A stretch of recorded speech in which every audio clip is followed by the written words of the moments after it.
During a military parade on Wednesday, the Iranian armed forces showcased a range of military equipment, including drones and long-range ballistic missiles. Among the showcased arsenal was the newly enhanced long-range air defense system named Bawar-373. This upgraded surface-to-air missile system boasts the capability to engage aerial targets at distances exceeding 300 kilometers, including short-range ballistic missiles.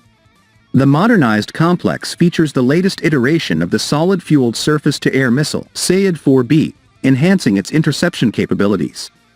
The Iranian Bawar-373 air defense system, with its extended range, demonstrates the capacity to detect up to 100 targets, track 60 simultaneously, and engage 6 of them concurrently.